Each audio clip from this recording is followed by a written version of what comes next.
Obama suffers the slings and arrows of a restive world. President Barack Obama bade farewell to G20 leaders in Hangzhou, China, on Monday by reminding them they're living in turbulent times, and he wasn't kidding. His valedictory Asia tour, which moved on to Laos later in the day, is unfolding amid diplomatic slights and great power rivalries that reflect the unstable nature of the world Obama will bequeath to his successor in January.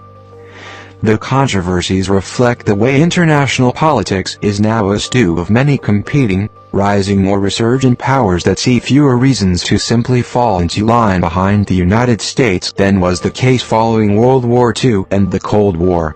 And it may suggest that foreign leaders are now just as interested in who will sit in the Oval Office next as they are in Obama as he heads for the exit. Obama is not only confronting regimes in Russia, China and North Korea that are at times openly hostile to Washington, or at least willing to make clear they don't want to play by its rules, but over the long weekend, he got headaches from allies as well, notably Turkey and the Philippines. Who is he?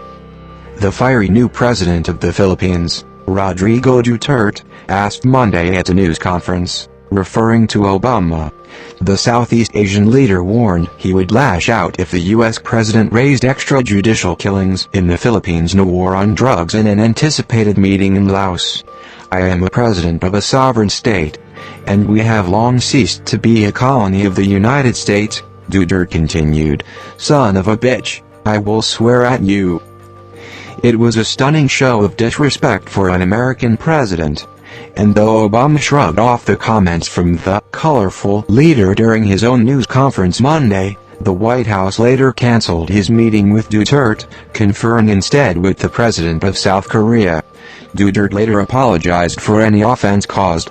Asian troubles. Duterte is not the first erratic president of the Philippines, but his unpredictability and willingness to fan latent colonial resentment against the U.S. represents an unwanted disruption for the White House at the end of Obama's tenure.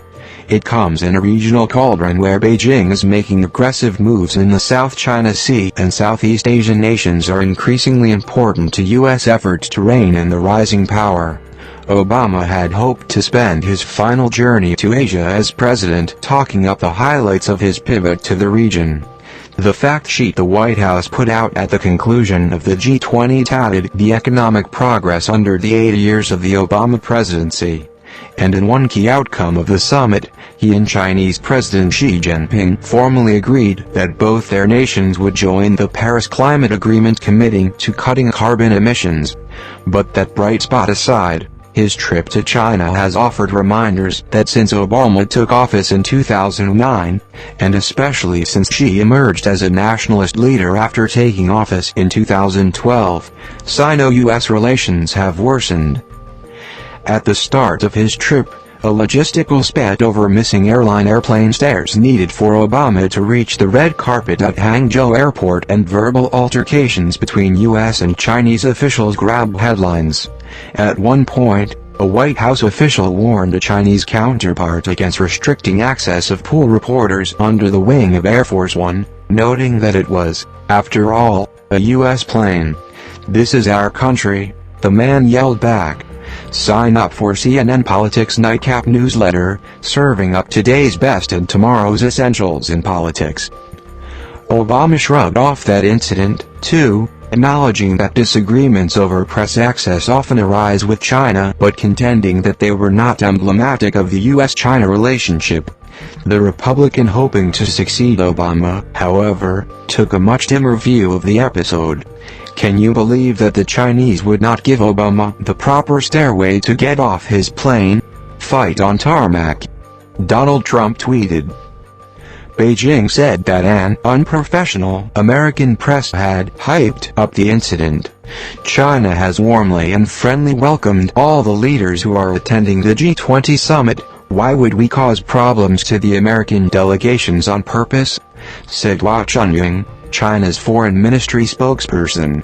Either way, the flap served as a symbol of the tensions over issues of sovereignty that can occur between an ascending authoritarian state and an established democratic superpower used to getting its own way, clashes that some analysts fear could play out on the geopolitical stage in years to come.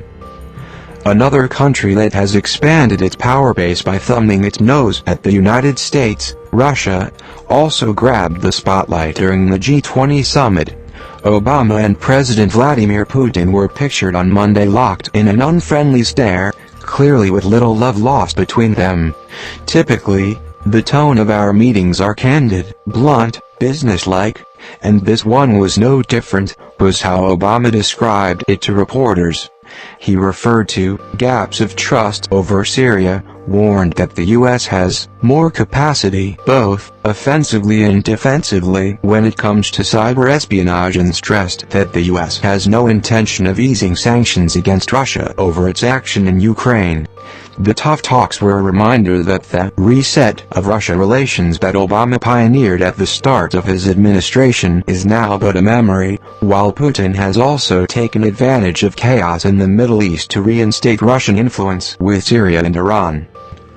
Obama also invested significant first-term political capital in improving relations with another foreign leader he met at the G20, President Recep Tayyip Erdogan of Turkey, with whom tensions were on display in their joint appearance.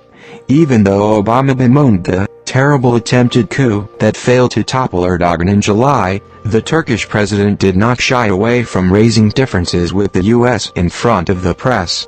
All forms of terrorism are bad. All forms of terrorism are evil, Erdogan said, then mentioned the names of a Kurdish group with which the U.S. is allied in Syria but is regarded by Ankara as a terrorist organization. As he headed to Laos, Obama professed to being undeterred by the unpredictable, unfriendly international environment at the end of his presidency. I think we all to have recognized these are turbulent times. A lot of countries are seeing volatile politics, he said at his news conference. But then when you look back over the course of 8 years, actually you find out things have gotten better. I tell my staff when they feel worn out sometimes that better is always good, he added. It may not be everything that needs to get done, but if it's better than before we started, we'll take it.